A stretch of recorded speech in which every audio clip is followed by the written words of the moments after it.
Hello and welcome to episode 134 of Daryl Show Your Work. All right, so in this video, I'll actually be going back and revisiting a previous exploit that previous vulnerability that I've exploited in episode 104, which involves version 2.3.4 of the vsFTPd FTP server, or what Linux FTP server. All right, and but I wanted to do that in a more manual fashion. When on the previous video, I automated things by using a Metasploit framework. All right, so before I dive any further into this, I'm going to preface this video with the usual disclaimer where anytime I'm doing offensive security or red teaming activity, by saying that this is for research, educational, and ethical purposes only. Any sort of malicious activity that may directly or indirectly come from someone watching this video, I do not take responsibility for, nor do I condone.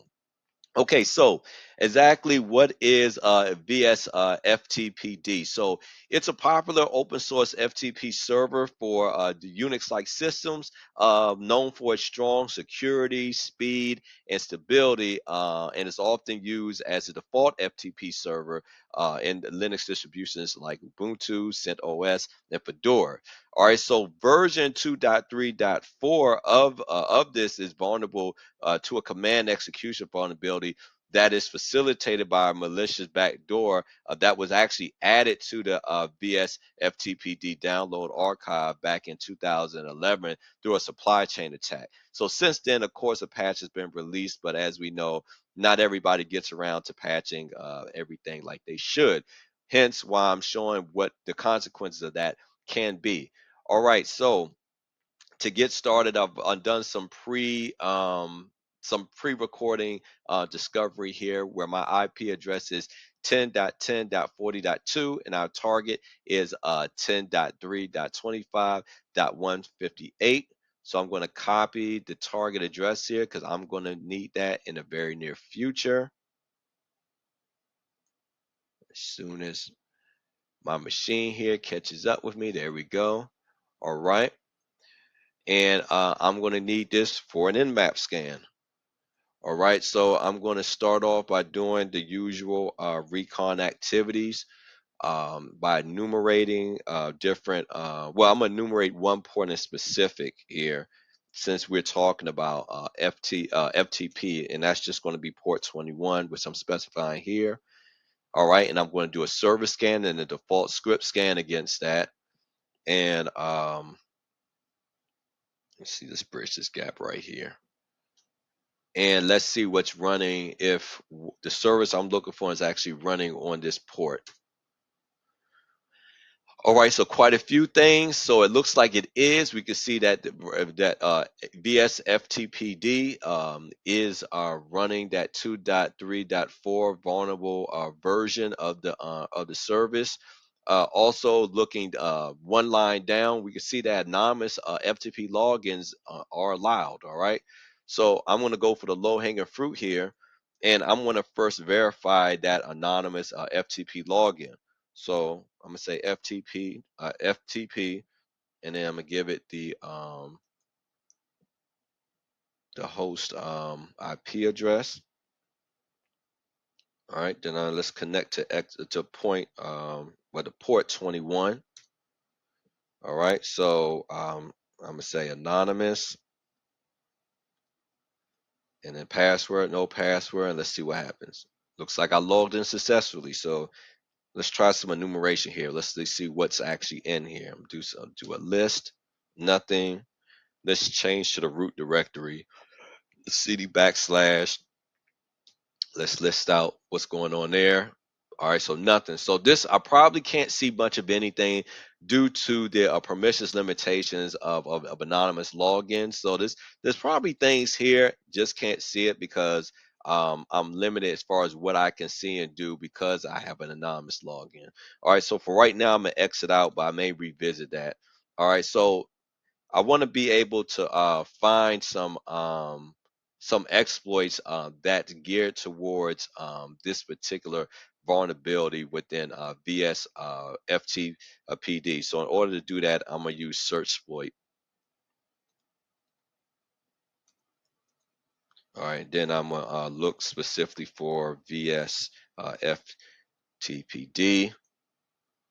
All right, so we have two that's actually associated with this specific version. My previous video, I've already used the Metasploit module. So let's go with the Python script here. All right, since I want to do things in a more manual fashion. So, I'm going to actually download this Python script to my local directory, which has an ID of exploit database ID of 49757, and of course the pi extension. So I'm gonna say searchsploit -m, and then I'm just gonna give it that 49757, and that should be sufficient as far as getting that into my local directory. All right, looks like that worked, but I can also check. Let me list that out, and we can see that right here. So let's take a look at that. I'm gonna use my text editor here, and let's take a look at what's going on in this file and see if there's anything that I need to adjust in order to get it to run the way I want it to. All right, so we can see all the information up here regarding it. Its CVE name, and that is in Python, written in Python 3. All right. Looking right here, right where we're let's see, hold on, no, let me go up one. All right, so right here to where it says import argpath. So now from this we can see that that's actually importing some packages. All right, and if I go a little further down, all right, right here, let's say that our target host was hosting FTP, but was hosting it on a different port. All right, so this is where we will modify this and put whatever port name or port number that the service is being hosted on. But for us, it's being hosted on port 21. All right, and then below here we can see that these are the credentials that the script uses to authenticate to FTP. All right, then I'm going to get to the most important part here.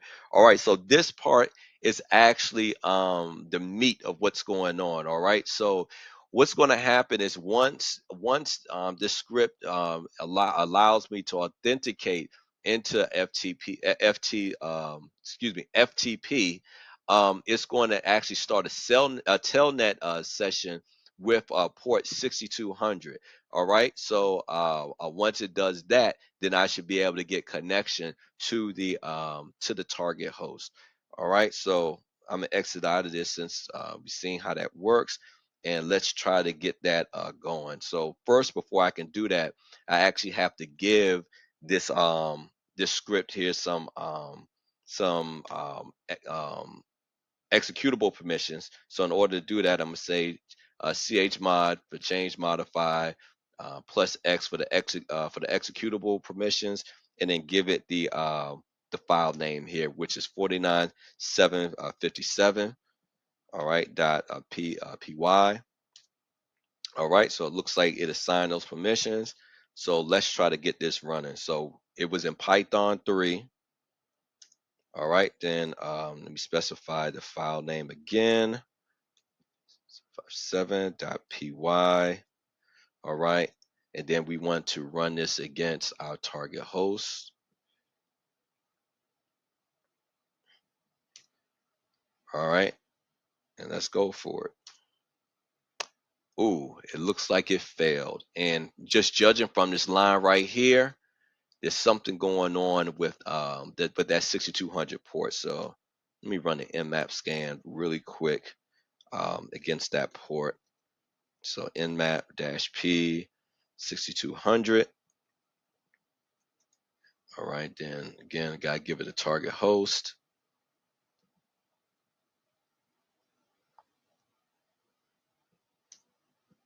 Let's see what's going on with that port. Oh, that port's indeed closed. All right. So, ooh, this could be problematic as far as trying to exploit this specific vulnerability. I also want to verify this. I know I want to say I want to do this in a more manual fashion, but I'm gonna try to automate the process just to verify that that indeed um, that this port is closed and that not even the automated module within Metasploit can even get around it. But let's see, service, and so I'm gonna start at the PostgreSQL SQL database, and then I'm gonna combine that with the step, start the msfconsole. All right, that's gonna hold on, what did I didn't like something I wrote here. Oh, I'm gonna put an S in the wrong place. All right, there we go.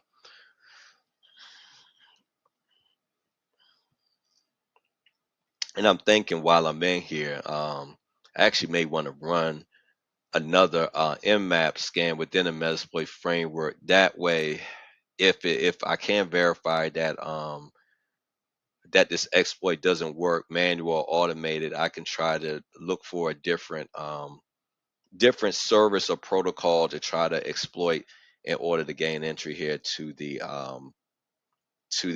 target host. All right, so first things first, though, I'm going to create a workspace for myself, workspace dash A, and I'm going to just call this, as usual, what it is that I'm looking to exploit, which is vsFTPd 2.3.4.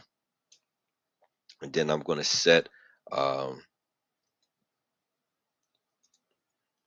set our target as a global parameter, so I don't have to keep doing that, despite what module I'm using. All right, now let's actually, you know what? Let's run that nmap scan.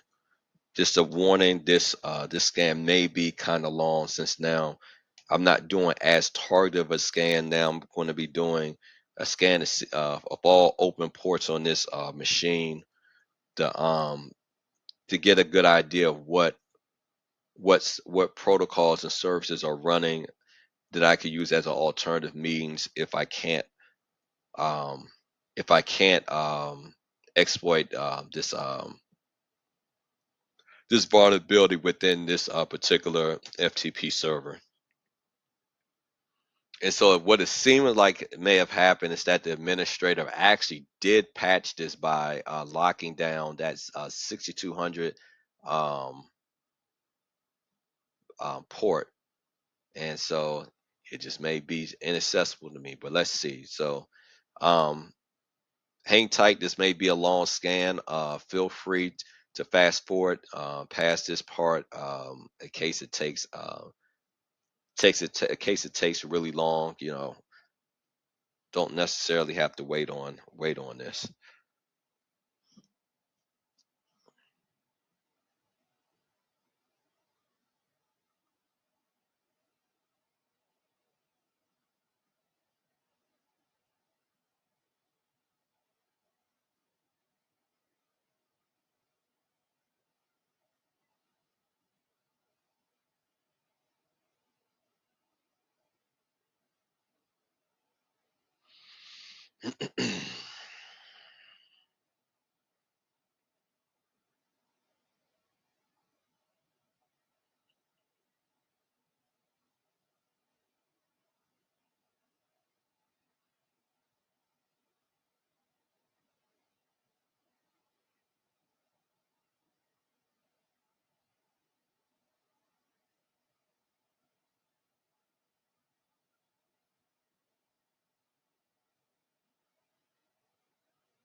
All right.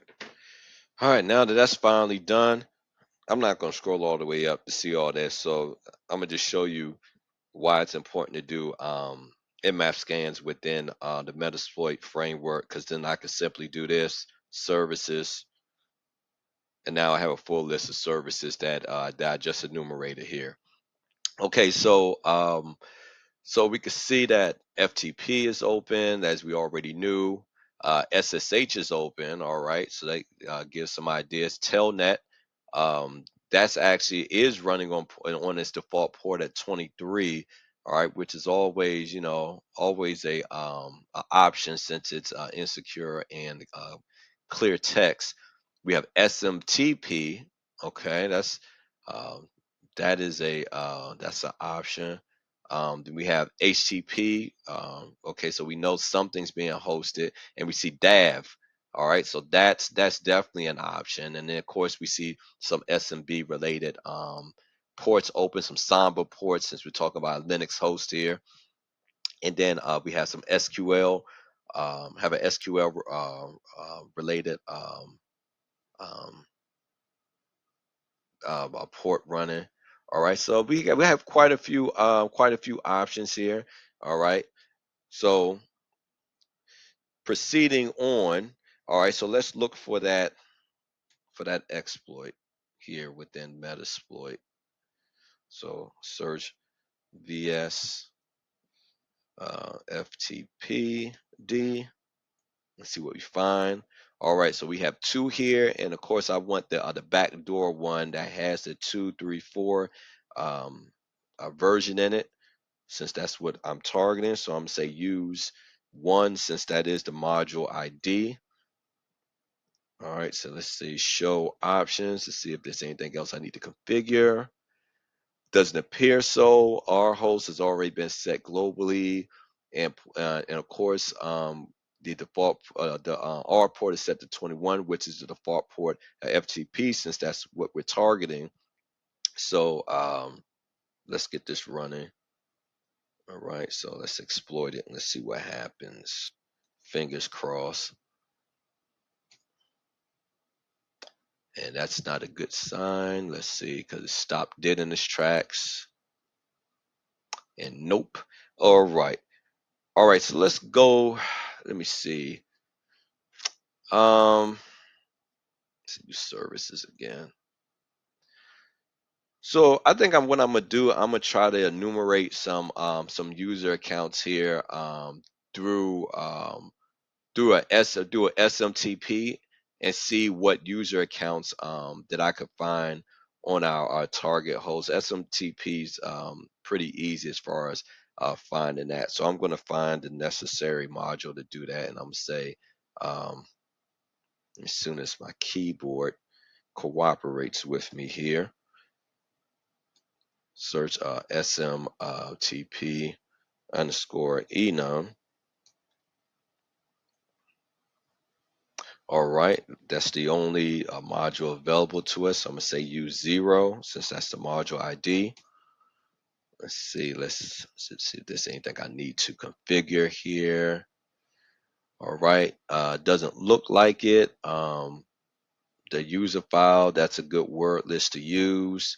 Our host has already been set globally, and of course, our port is set to 25, which is the default port of the SMTP protocol. So let's run this and let's see what I get back. This may be fairly long too, just to give you a warning. So either get you a bowl of popcorn or fast forward, your choice.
All right.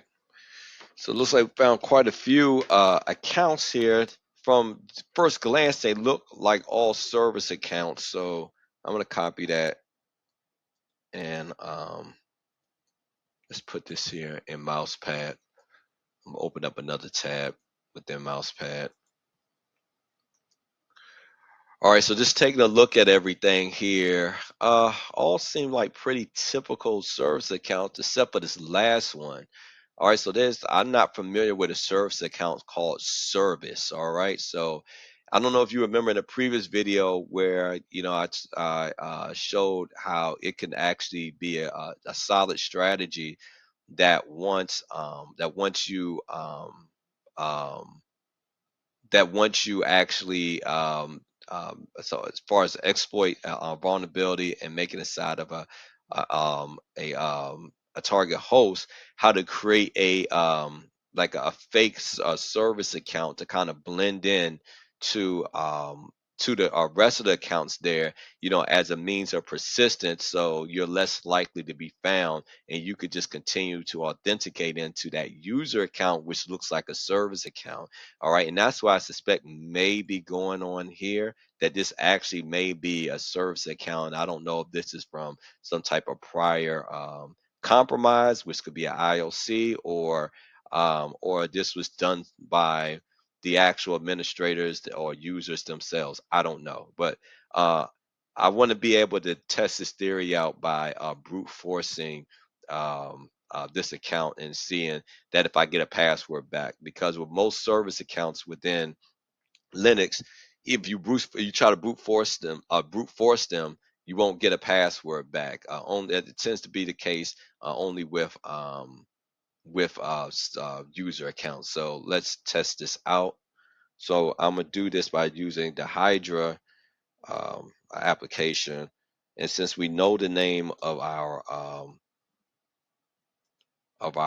user account, which is suspected user account is service. I'm going to paste that there, and then I'm going to do a dash capital P, and then I'm going to use the word list. All right, and specify where that's located, and it's located at Metasploit dash framework data word lists. All right, and then the word list I'm going to use is Unix. I think I'm going to use the user password list again here.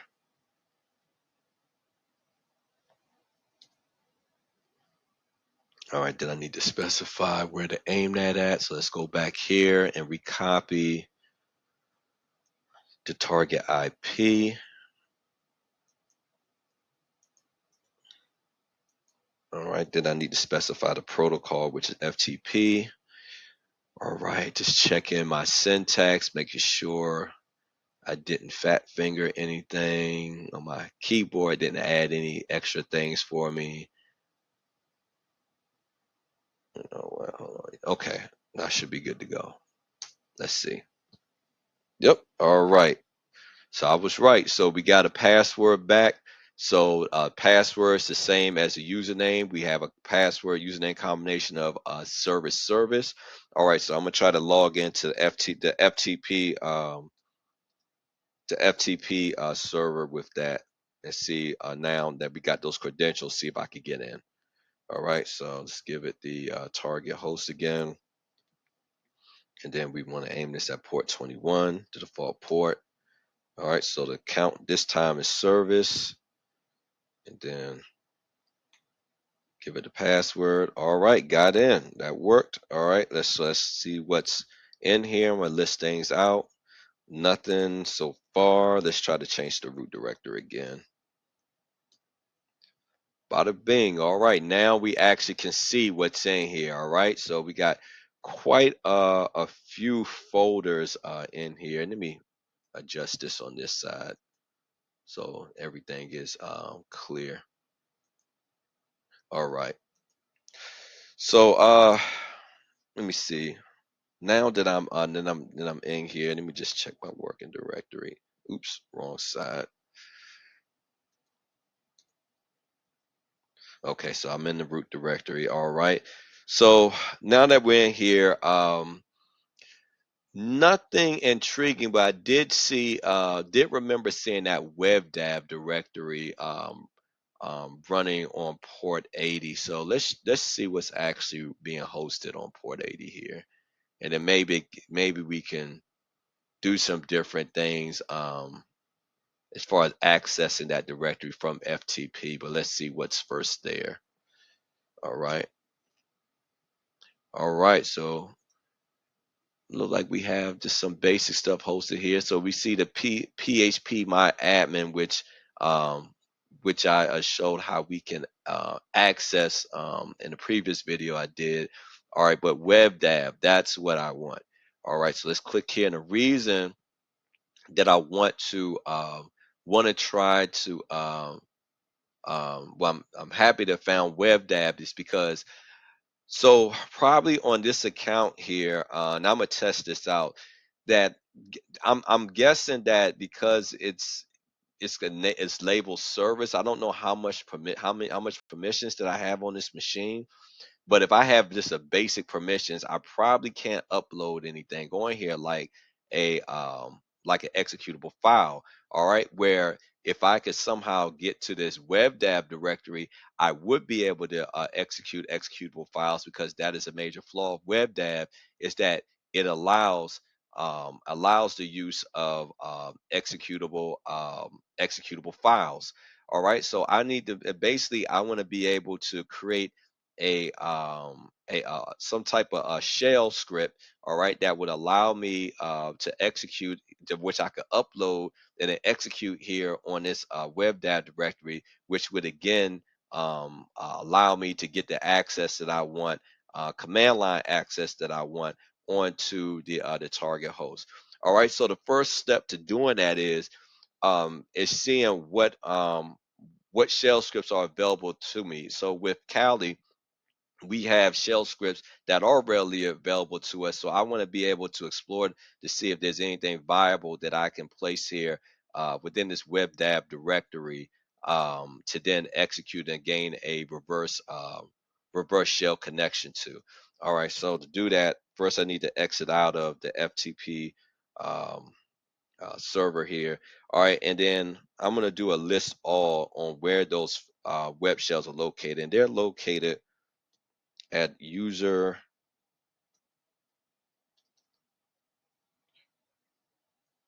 share web shells, and I want PHP specific web shells. All right, so because I want a reverse shell connection. This is the one that I need here. This PHP reverse shell .php file. All right, so I want to copy that into my local directory. So in order to do that, I'm going to say cp. Well, matter of fact, let's do it a faster way. I'm just going to go back in my history, get rid of this list all, replace that with a cp for copy, and then at the end of the directory here, I'm going to specify the file verse dash shell dash php. All right, and then space and then period. So I need to do that space and period in order for it to complete that copy into my working directory, or it's not going to work. All right, so it should be there. So I'm going to do ls to make sure it's there. It's indeed there. So let's rename this. So it's just it's more faster to type. So do reverse shell. So mv reverse shell got php, and I want to just simply rename this shell.php. All right, and just to make sure that took. Then right there we go. So right there we can see that this changed. The PHP reverse shell.php changed to shell .php. All right, so let's take a look at this script and see how it works and what if anything, I need to do to adjust it and make it work.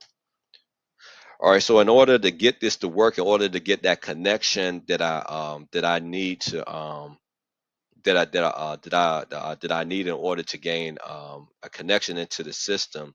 Well, excuse me, let me say that again. What I need in order to get a connection into that system, in order to connect my system into that system, is I need a listener. All right, so I need, evidently I'm gonna have to either set up netcat or multi-handler. I'm gonna choose netcat here. All right, so I have to, everything that I set up here has to match according to what I tell netcat. So scroll down the script here, so we can see that IP is set to the loopback address here. So I want to be able to give it my my IP address here. All right, as far as where the reverse connection is going to connect back to, and that's going to be to my machine here. All right, so let's just get rid of that and just paste my my IP address here. All right, and I'm going to leave the port alone. And I think that should be the only thing I need to adjust, because we can see here shell. So it looks like by default it starts up. It should start up a born again again, a shell for us. And yeah, everything else looks good. So I'm going to exit out, Control X, and then Y to save. All right, so now I'm going to set up that listener in order to get the get that connection. So I'm gonna say nc dash n for ignoring DNS name and resolution, V for verbose output, L for listener, and then P for me to specify my port, which is going to be port 1234. All right, so let's get that. Well, hold on. Before I do that, I almost got ahead of myself. First, I actually need to actually put the file on the actual FTP server. All right, so let's log back into FTP first. All right, so go back in my history here to do that. All right, then we're going to do service.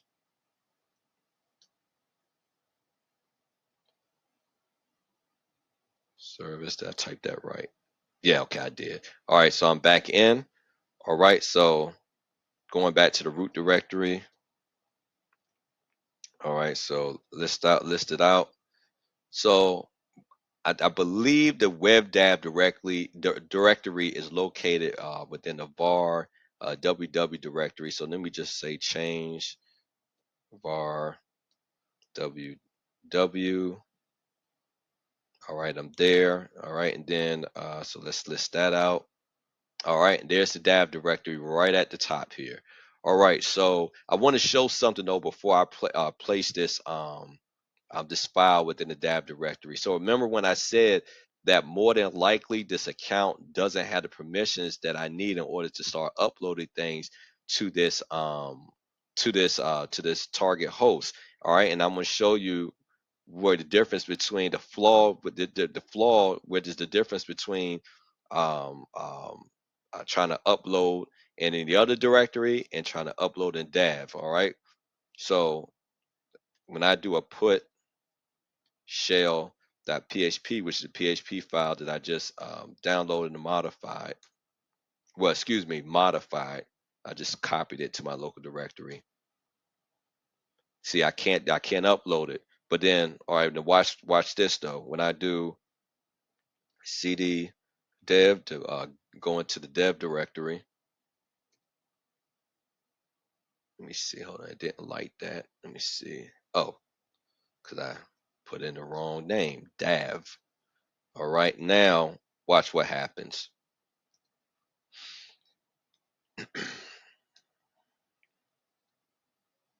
Voila. All right. So you see that DAV doesn't have the same restrictions in it that other folders may have due to my the permissions of my user account. All right. Major flaw there. All right. Now that I've done that, let's exit out of FTP as soon as I can spell exit. All right. And then now that I'm out now, let's set up that netcat listener. Oh, you know what? I never set it up, so it's not in my history. All right, so N ignoring DNS resolution, V for verbose output, L for listener, and P to specify what port to run that on, and that's port 1234 as specified within the script. Let's hit enter, and let's make a visit back to that WebDAV directory. I'm going to refresh the page so we can see my shell script in there. Here it is. So let's see what happens. I'm going to click on it, and bam, our born shell is born. All right, so now that we have that going, let's see. I'm gonna just do some basic things here. Let's say that I know I don't like this boring shell, and I wanted to turn this into a bash shell session. So I would just say bin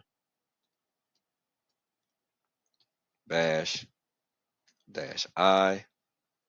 All right, now I have that bash shell, and I want to say ID. All right, now from here I can see that I'm actually using the www dash data service account, which is unprivileged, but now that I'm in here, I could do some post exploitation things to elevate my privileges, but that's beyond the scope of this video. All right, just wanted to show how I could get in here. So let's see if I can get into the root account here. I mean the root folder. All right, which I can. Let's see if I wanted to get back to the var ww and see the DAV folder.